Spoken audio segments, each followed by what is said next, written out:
Oke, assalamualaikum warahmatullahi wabarakatuh, teman-teman. Karena memang sekarang lagi happeningnya TikTok Shop, gitu ya, teman-teman. Jadi mungkin banyak seller juga yang sudah ada tokonya di TikTok Shop juga, gitu ya, dan sudah besar-besar juga gitu di TikTok Shopnya. Jadi eh, di konten ini saya mau menjelaskan lebih condongnya untuk mengamankan pricing teman-teman di TikTok Shop. Jadi biar tidak terlalu over juga gitu dari masalah penetapan harganya. Jadi di sini ada tool pricing untuk TikTok Shop yang saya jelaskan di sini. Pertama ini ada masalah input HPP-nya. Misalkan HPP-nya taruhlah 50.000 gitu ya. Terus juga input price-nya yang mau dijual itu harganya berapa. Kalau misalkan harganya ternyata 95.000 gitu ya, berarti ada keuntungannya sekitar 23 ribuan gitu. Nah, dengan skimnya seperti ini. Yang pertama ini kan ada perbedaannya biaya admin ya. Apakah non mall atau mall gitu ya. Jadi kalau misalkan non mall, teman-teman tinggal pilih aja non mall dengan adminnya ini 8%. Nah, ini biaya admin ini kalau misalkan di mall gitu ya sudah include juga 1,8% kalau mall ya. Jadi selain ini perbedaannya hanya mall dan non mall aja. Itu teman-teman tinggal dipilih. Nah, terus ini ada gratis ongkir ekstra, ini include atau non include juga. Ini biasanya jadi pilihan juga di TikTok Shop. Beda dengan Shopee sudah diwajibkan. Tapi di TikTok Shop sudah dipilih apakah memang kita mau ikutan atau enggak gitu ya. Tinggal teman-teman pilih aja. Kalau ikutan berarti ada 5% lagi tambahan untuk biaya gratis ongkir ekstranya. Nah, terus di sini ada maksimal kuantitinya juga sampai ke 20.000 per kuantitasnya, per produk kuantitasnya gitu ya. Kuantitinya. Terus di sini juga ada program ekstra boost ya yang teman-teman bisa pilih include atau tidak include gitu ya. Di sini ada biaya tambahan lagi 4,5% gitu ya. Dengan maksimal per kuantitinya 20.000 juga. Jadi sudah otomatis gitu ya. Nah, terus juga ini ada komisi affiliate. Komisi affiliate teman-teman untuk amannya teman-teman harus tetap ditetapkan di dalam pricing teman-teman gitu. Apakah mau ditetapkan 5% affiliate-nya ataupun misalkan 10%, ini tergantung strategi teman-teman gitu ya. Mau bermainnya seperti apa. Terus juga di sini ada ads-nya juga. Kalau teman-teman bermain ads mau dibukukan pricingnya berapa persen gitu ya. Terus voucher rata-ratanya per pembeliannya berapa. Teman-teman kan di TikTok Shop itu juga banyak voucher yang memang subsidi juga gitu ya. Jadi misalkan 70% dari platform dari TikTok Shop, 30% dari seller ataupun 50-50 gitu ya.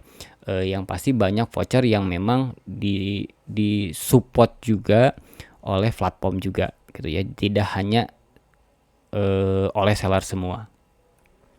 Terus di sini tinggal di-include aja, terus di sini bisa baca rata-rata perpesanannya berapa sih gitu ya. Terus operational store juga teman-teman coba bukukan juga entah berapa persennya tergantung teman-teman gitu. Kalau saya biasanya 1% gitu ya. Di sini ada total biayanya. Jadi sebenarnya antara TikTok Shop dan Shopee biayanya hampir-hampir mirip gitu ya. Hampir-hampir mirip 11-12 gitu dari sisi penetapan biaya gitu. Cuman memang untuk dari sisi ads-nya mungkin ya dari Shopee sendiri itu kan karena memang marketnya berbeda, marketnya sudah Shopee itu sudah market habit belanja. Kalau TikTok Shop kan ada hiburan juga masuk ke TikToknya, hiburan terus menemukan keranjang belanja dan segala macamnya gitu ya, ataupun di kata pencarian juga. Nah, ini juga untuk acuan juga teman-teman untuk pengaman dari sisi profitable produk teman-teman yang dijual di TikTok Shop gitu.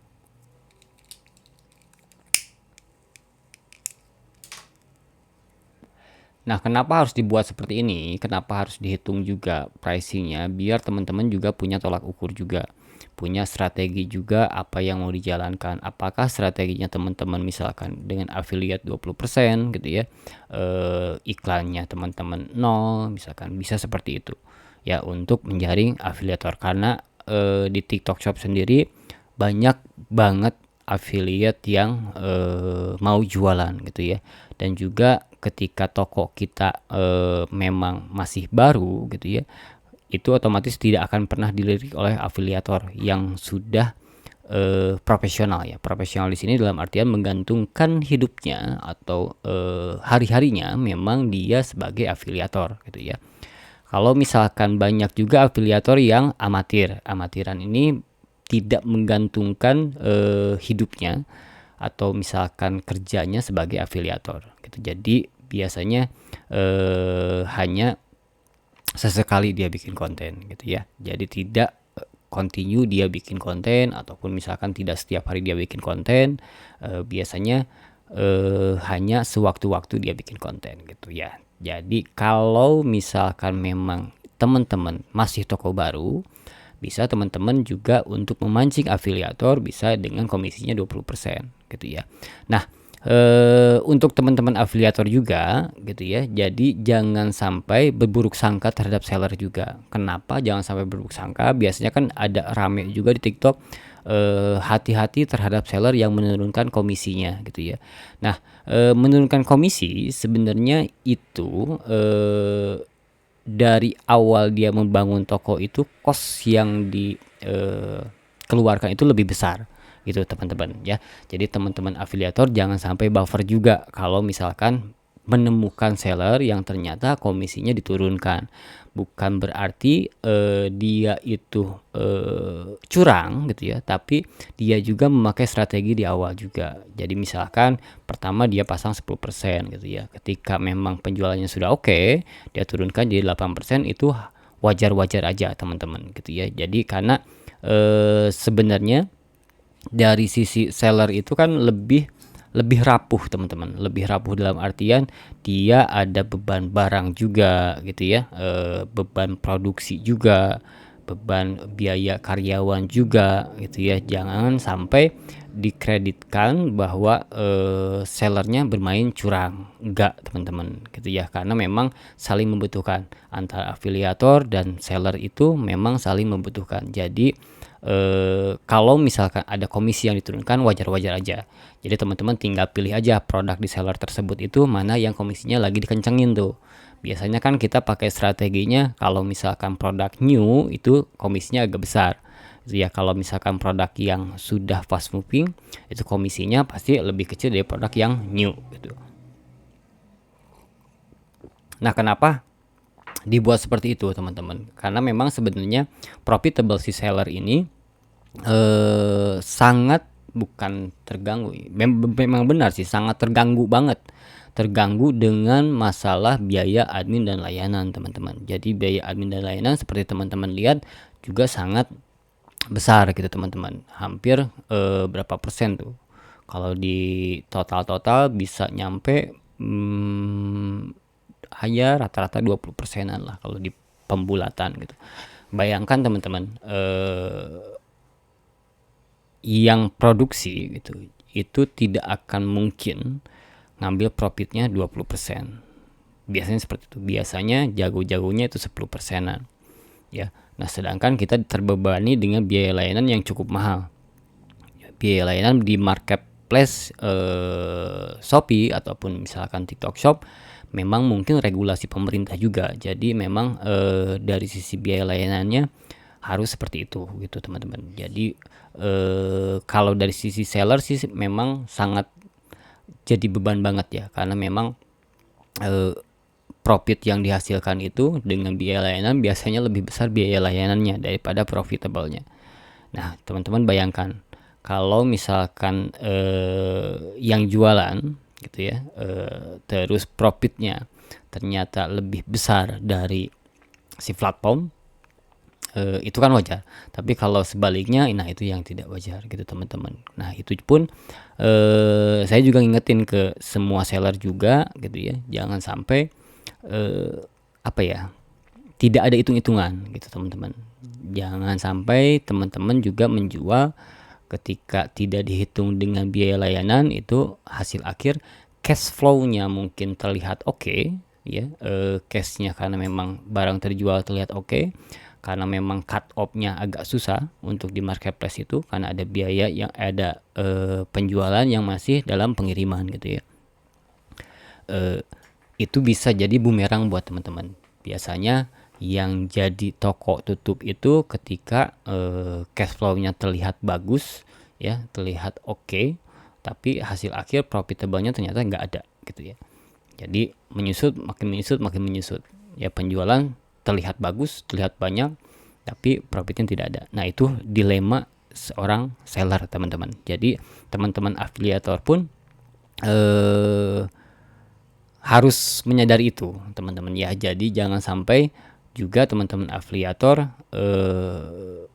beranggapan bahwa seller itu curang.